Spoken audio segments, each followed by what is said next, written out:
Good morning. Welcome to Single Shot.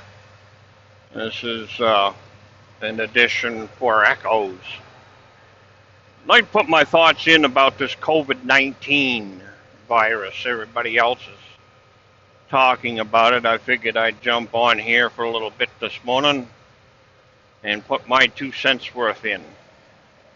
Folks, I'm not disregarding this virus. I'm taking precautions to do what I can do to keep from contracting this stuff myself.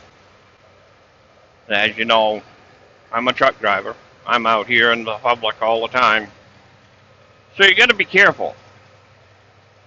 But I'm seeing so much MSM hype that's driving everybody into a panic. Let me tell you something about a little history. Every time we've had an election, every election cycle, every 4 years, I guarantee you there'll be one in 2024 too. There's been H1H, the swine flu, the chicken flu, now the COVID-19 flu. It's not as bad as the common flu. Yeah, you're able to contract it. You're able to get this stuff.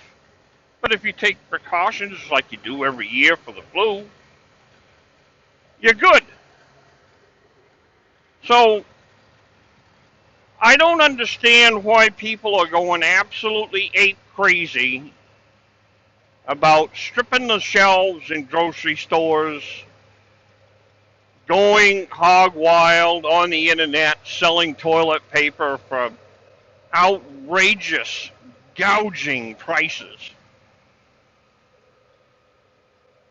Folks, if you've got a little extra money every week, which I'm stretched for it too, just like everybody else,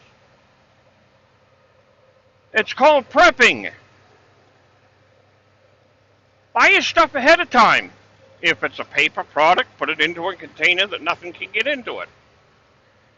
If it's a staple, put it into a container, seal it up tight, and you've got it.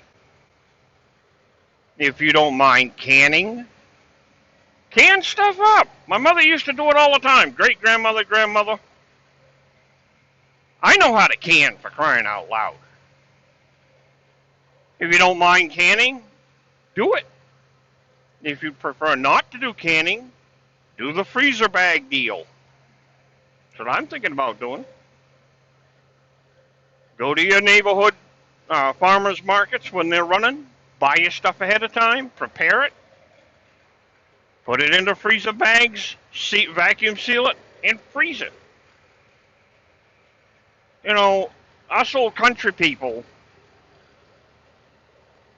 we know how to take care of ourselves. We know how to prepare ahead. We know how to keep the pantry full.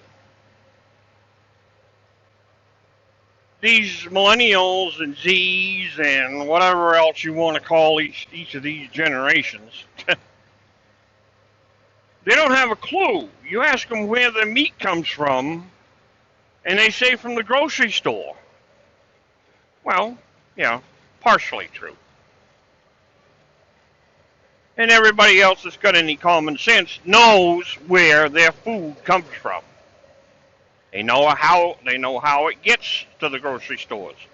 Guess what? I'm driving one. I got a load of rolled paper that's going to Alliance, Ohio for Tuesday morning.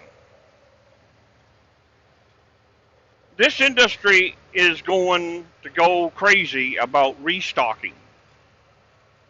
So be prepared.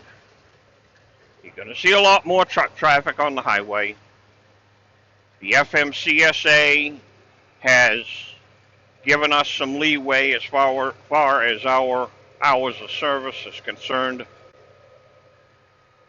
And they give us the option of running if we're going to food warehouses or big warehouses that are distributing products that everybody uses every day, your tanker trucks for fuel, all this kind of stuff. And we're going to be being pushed hard to get these places restocked. This is all caused